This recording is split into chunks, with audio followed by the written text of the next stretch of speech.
عزو السلام تانا تقبلو ناي يوتيوب channel تعزبتي كمي تصنحو نزقوان زدلنيهم زيناتات حيزلكم قريبا لخون مكتالكم بخبر عدم كبرا سمعتي بركز زبالو انا حبريتاتات نابيتو مسطعانو اقدمو ملغتوي دما نوتيفيكيشن نخبصحكم زيناتات بوان نختكتاتلون نزا يوتيوب channel سبسكرايب بمقبار ناي دول ملكت متوقعي ترسعو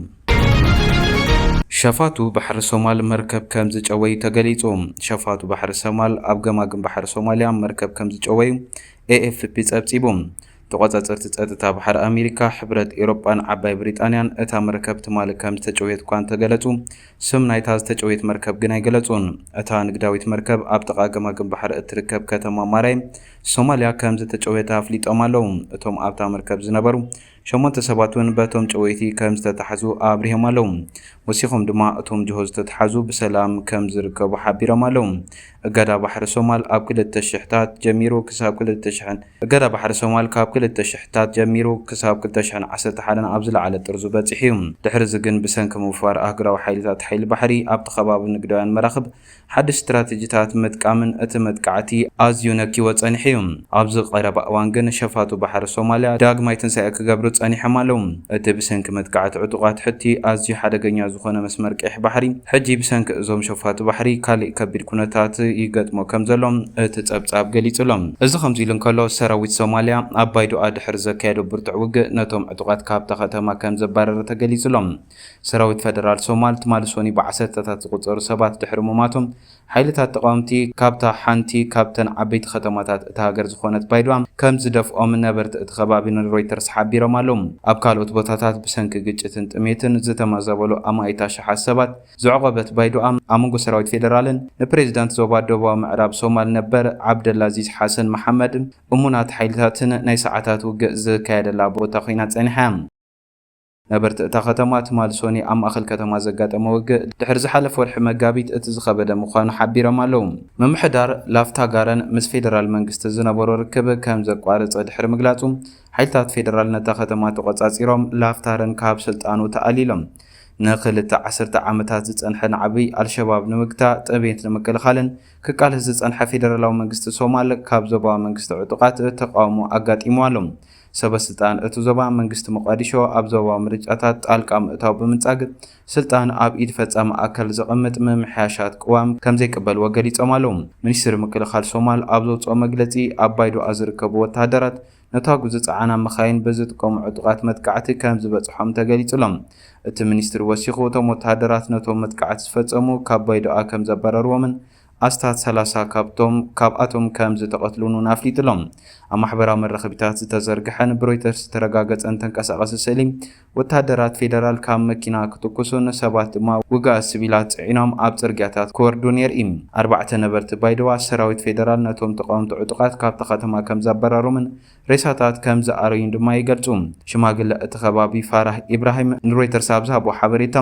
4 ሲቪላትን 6 ወተሃደራትን ካብ ክልቲኡ ወገን ዝርከቦም ሬሳታት 10 ሰባት ርኤ ክብሉ ገሊጾም ኣለዉ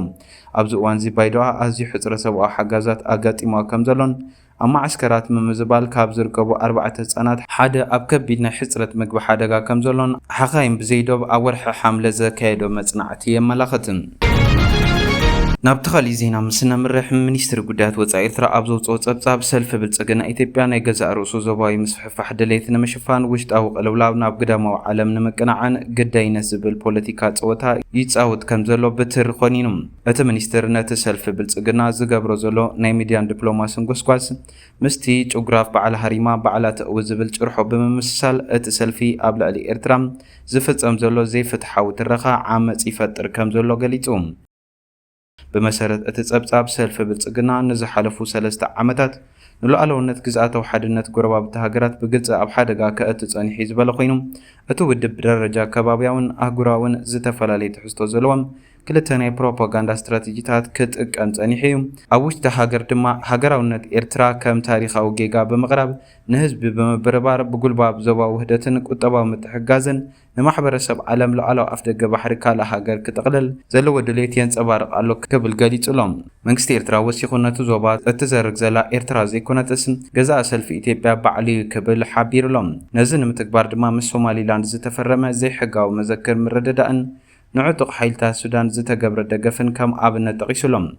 ሰልፊ ብልጽግና ኣብ ኤርትራ ለውጢ ስርዓት ንምምጻእ ንዝሰርሑ ዕጡቃት የሰልጥንን ገንዘባዊ ደገፍ ይገብርን ከም ዘለውን እቲ መግለጺ ኣቃሊዕሎም። እቲ መግለጺ ስምምዕ ሰላም 2010 ኣብ ምኽባር ሉዓላውነት ግዝኣታዊ ሓድነት ኤርትራ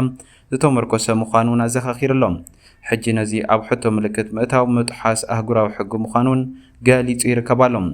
ኣብ መወዳእታ እቲ ጸብጻብ ሰልፊ ብልጽግና እዚ ኩሉ ናይ ደገ ምግፋዕ ዝገብሮ ዘሎ ኣብ ክልላት ኣምሓራ ኦሮምያን ትግራይን ዝካየድ ዘሎ ኩናት ነቲ ኣብ ቀረባ ዘሎ ውድቀትን ማክሮ ኢኮኖሚ ንምሽፋን ዝገብሮ ዘሎ ክብል ገሊጹሎም። ኢትዮጵያ ናይ $1 ቢልዮን ዕዳ ዩሮ ቦንድ ከይከፈለት ካብ ኣህጉራዊ ትካል ገንዘብ ዕዳ ክትረክብ ኣብ ትልምነሉ ዘላ እዋን ኣብ ቀይሕ ባሕሪ ሓይሊ ባሕሪ ናይ ምህናፅ ሕልማ ንውሽጣዊ ፖለቲካዊ ብስጭት ንምዝንባል ዝግበር ፈተነ እምበር ቁጠባዊ ስትራቴጂ ከም ዘይኮነ እቲ መግለጺ ደምዲሙ ይርከባሎም።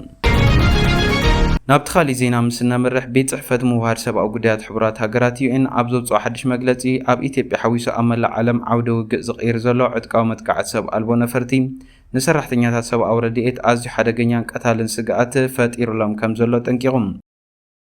እቲ ኢንስቲትዩት ብምኽንያት ዓለም ለኻዊ መዓልቲ ሰብኣዊ ሓገዝ ዘውፅኦ ጸብጻብ ከም ዘመልክቶም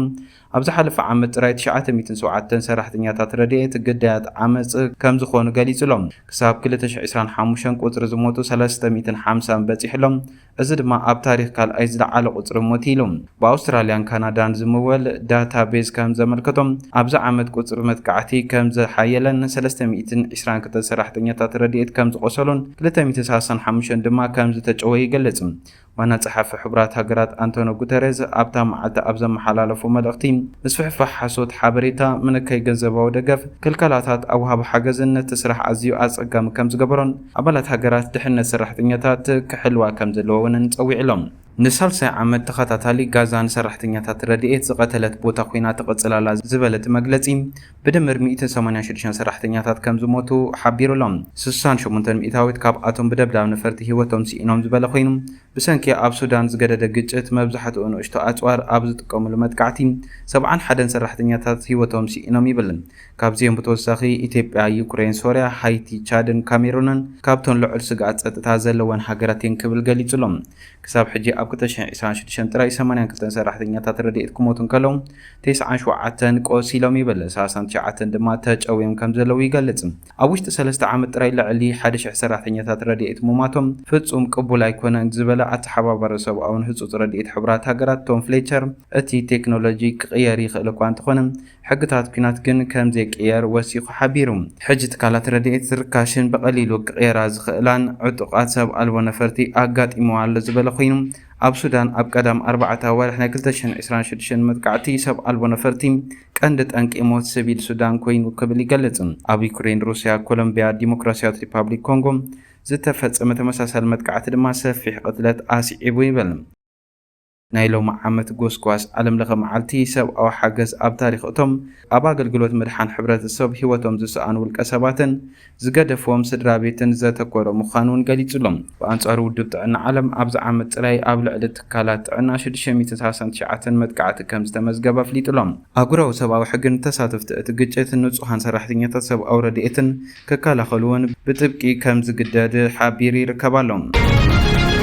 ናብቲ ናይ መወዳእታ ዜና ምስ ነምርሕ ኣብ ክልል ትግራይ ኣብ 2018 ኣቆጻጽራ ግእዝ ጥራሕ 33 ደቂ ኣንስትዮ ተቐቲለን ክብል ማሕበር ደቂ ኣንስትዮ ትግራይ ኣፍሊጦም። ማሕበር ደቂ ኣንስትዮ ክልል ትግራይ ኣብታ ክልል ዝካየድ ዘሎ ዕናዊ ኩናት ብስምምዕ ካብ ዝዛዘም 4 ዓመት ከም ዝገበረ እኳ እንተገለጸ ኣብ ልዕሊ ደቂ ኣንስትዮ ዝፍጸም ዘሎ ዓመፅ ግን ቀጺሉ ኣሎ ክብል ይገልጽ። ኣቦ ወንበር እቲ ማሕበር ኣባ ሃይለስላሴ ከም ዝገለጽዎም ካብ መጀመርታ 2018 ኣትሒዙ ኣብቲ ክልል 33 ደቂ ኣንስትዮ ተቐቲለን እየን። ደቂ ኣንስትዮ ትግራይ ኣብ እዋን ኩናት ምስ ጸላእካ ምግጣመን ብተወሳኺ ድሕሪ ስምምዕ ፕሪቶርያ እውን ግዳይ ጾታዊ ዓመፅ ኮይነን ይቕጽላ ኣለዋ ኢሉ። እቲ ኣቦ ወንበር ብዛዕባ ጠንቅን ኣቀማምጣን ቅትለትን እዘን ደቂ ኣንስትዮ ዝርዝር መብርህ ግን ኣይሃበን። እንተኾነ ግን እቲ ዝተመዝገበ ቁፅሪ ሞት ዘርእዮ ጾታ መሰረት ዝገበረ ዓመፅ ንምክልኻል ዝካየድ ዘሎ ስርዓት ፍትሕን ድኹም ምዃኑ ክብል ወጋሕታ ፋክት ጸብጺቡ ይርከባሎም። ባርከስ ክቡራት ተዓዘብቲ ነዚ እዋን ዘደልየ ሓበሬታ ዝመስል ነይሩ። ብኻሊእ ዜና እስካዕ ንራኸብ ሰማዕ።